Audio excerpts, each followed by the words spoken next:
नमस्कार। सेठ मुरलीधर मानसिंह का गवर्नमेंट गर्ल्स कॉलेज भीलवाड़ा के यूट्यूब चैनल पर आप सभी छात्राओं का स्वागत है। मैं doctor Seema Gaur, associate professor in foods and nutrition, आज आपको scope of foods and nutrition के विषय में पढ़ाऊँगी। जैसा कि हमने पिछले अध्ययन सत्र में देखा था कि आहार एवं पोषण से अभिप्राय है आहार कोई भी ऐसा भोज्य पदार्थ जो कि आसानी से खाया एवं पचाया जा सके, तथा पोषण उस आहार को खाने से बनने वाला शरीर का स्वास्थ्य का स्तर। आहार एवं पोषण विषय से शिक्षा प्राप्त करने के बाद आप विभिन्न क्षेत्रों में व्यवसाय का प्राप्त कर सकते हैं, रोजगार प्राप्त कर सकते हैं या अपना स्वयं का रोजगार प्रारंभ कर सकते हैं। पहला, एजुकेशन अर्थात शिक्षा। आहार एवं पोषण विषय से डिग्री लेने के बाद आप विभिन्न विद्यालयों, महाविद्यालयों एवं हॉस्पिटल्स में न्यूट्रिशन एक्सपर्ट्स के रूप में जॉब पा सकते हैं। फूड सर्विसेज, जैसा कि आप जानते हैं विभिन्न फूड कंपनियां जैसे कि नेस्ले, अमूल, सरस जब अपने फूड प्रोडक्ट्स बनाती हैं तो फूड प्रोडक्ट्स बनाने के लिए उन्हें न्यूट्रिशन एक्सपर्ट्स की ज़रूरत होती है जो ये तय करते हैं कि किस प्रकार का खाद्य व्यंजन किस विधि से बनाया जाएगा, उसमें पौष्टिक गुणवत्ता क्या होगी और वो समाज के द्वारा स्वीकृत किए जाएंगे या नहीं किए जाएंगे, अर्थात पसंद किए जाएंगे या नहीं किए जाएंगे। इसी प्रकार शादी विवाह समारोह में आपने फूड कैटरर्स को देखा होगा जो एक्सपर्ट्स फूड्स की केटरिंग करते हैं, सर्विसेज प्रोवाइड करते हैं।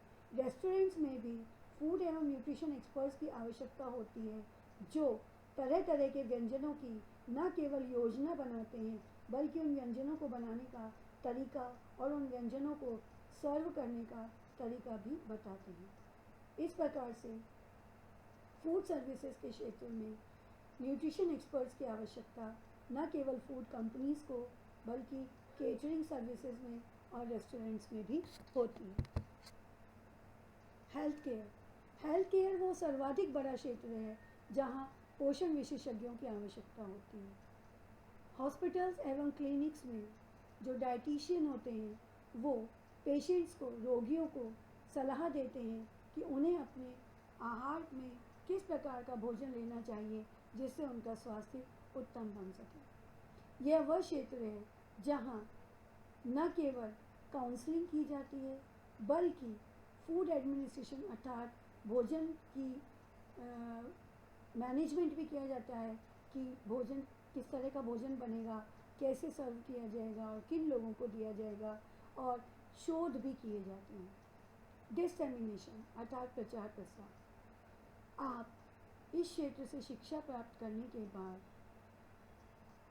फूड्स एवं न्यूट्रिशन की विषय वस्तु को किताबों में चैप्टर्स के द्वारा माध्यम से न्यूज़पेपर्स और मैगजीन्स में अपने लेख लिखकर, टेलीविज़न के लिए कार्यक्रम बनाकर, रेडियो प्रोग्राम बनाकर या ब्लॉग्स पर अपने विचार प्रस्तुत करके सूचनाओं का आदान प्रदान, प्रचार प्रसार कर सकते हैं जिससे समुदाय में स्वास्थ्य के प्रति चेतना जागृत हो। Institutional catering, school, colleges, factories, offices आदि इंस्टीट्यूट्स में जब फूड्स की सर्विसेज की जाती हैं, भोजन प्रोवाइड किया जाता है, तो वहाँ किस उम्र के व्यक्ति के लिए किस प्रकार का कार्य करने के लिए कैसे खाद्य की आवश्यकता होगी और किस प्रकार से सर्व किया जाएगा, कौन कौन से व्यंजन बनाए जाएंगे, इन सभी की योजना फूड एवं न्यूट्रिशन एक्सपर्ट्स ही बनाते हैं। रिसर्च एवं डेवलपमेंट। रिसर्च अर्थात शोध, डेवलपमेंट यानी कि विकास। रिसर्च एवं विकास वह क्षेत्र है जहाँ शोध करने के बाद शोध के परिणामों से विकास के आयाम ढूंढे जाते हैं, और यह केवल साइंस, आर्ट्स तक लिमिटेड नहीं है। फूड्स के क्षेत्र में भी फूड के निर्माण से लेकर फूड के वितरण तक और फूड के कंजम्पशन, उपभोग और उपभोग होने के बाद उसका स्वास्थ्य पर क्या प्रभाव पड़ता है, इन सभी क्षेत्रों में रिसर्च अर्थात शोध किए जा सकते हैं। शोध के आधार पर ही, शोध के परिणामों के आधार पर ही फूड कंपनीज तरह तरह के फूड आइटम्स बनाकर मार्केट में उतारती हैं और उनके प्रभाव समुदाय पर देखे जाते हैं। सोशल वेलफेयर अर्थात समाज कल्याण। विभिन्न सरकारी एवं गैर सरकारी संस्थाएं अपने कार्यकर्ताओं के माध्यम से समुदाय के स्वास्थ्य को उन्नत बनाने में निरंतर लगी रहती हैं। इसी का एक क्षेत्र है समुदाय के ईटिंग हैबिट्स अर्थात भोजन एवं खान पान संबंधी आदतों में सुधार लाना और उनके स्वास्थ्य को उत्तम बनाना। और इस कार्य में फूड एवं न्यूट्रिशन एक्सपर्ट्स की विशेष भूमिका रहती है। न्यूट्रिशन एवं डायटेटिक्स अर्थात पोषण एवं पाठ्यपुस्तक। जैसा कि हमने पहले भी देखा कि फूड एवं न्यूट्रिशन एक्सपर्ट्स की आवश्यकता न केवल गवर्नमेंट सेक्टर्स जैसे कि सरकारी अस्पताल, सरकारी स्कूल, सरकारी स्वास्थ्य संस्थाएं, महाविद्यालय और सरकारी फैक्ट्रीज़ में होती हैं, बल्कि गैर सरकारी या private hospitals, school, health institutions और महाविद्यालयों और प्राइवेट कंपनीज़ भी अपने अपने कैंपस में न्यूट्रिशन एक्सपर्ट्स को जॉब प्रोवाइड करती हैं, जो कि वहाँ पर रहने वाले व्यक्तियों की उम्र, स्वास्थ्य, पसंद नापसंद और आवश्यकताओं के हिसाब से भोजन की योजना बनाते हैं, भोजन का निर्माण करवाते हैं और भोजन की सर्विसेज प्रोवाइड करते हैं। खेल, जो कि आज के समय में भारत में बहुत ही महत्वपूर्ण डिसिप्लिन के रूप में उभर के आ रहा है, वहाँ भी डाइट मैनेजमेंट की बहुत अधिक आवश्यकता होती है, क्योंकि आहार स्वास्थ्य को प्रभावित करता है और स्वास्थ्य खेल सकने की क्षमता अर्थात स्टेमिना को। और इसी कारण से आहार एवं पोषण विशेषज्ञों का स्पोर्ट्स और हेल्थ क्लब के द्वारा भी अत्यधिक उपयोग किया जा रहा है।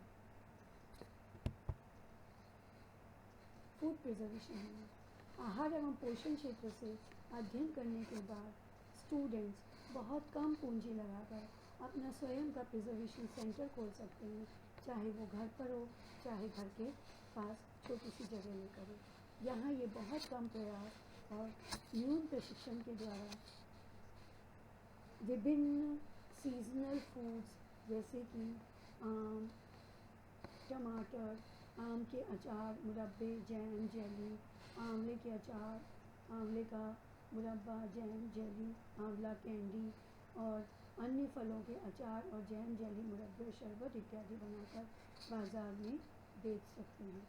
बेकरी में आप अपनी स्वयं की बेकरी इकाई खोलकर वहाँ पर केक, पेस्ट्रीज़, बिस्किट्स, चॉकलेट्स इत्यादि का निर्माण करके बेच सकते हैं और बहुत कम पूंजी लगाकर न केवल स्वयं अपना रोजगार प्रारंभ कर सकते हैं, बल्कि अन्य लोगों को भी रोजगार उपलब्ध कराकर एक सफल उद्यमी बन सकते हैं। इस प्रकार आपने देखा कि भोजन एवं पोषण क्षेत्र में अध्ययन करने के बाद न केवल आप स्वयं का रोजगार प्राप्त कर सकते हैं, बल्कि आप अन्य लोगों को भी रोजगार उपलब्ध करवा सकते हैं।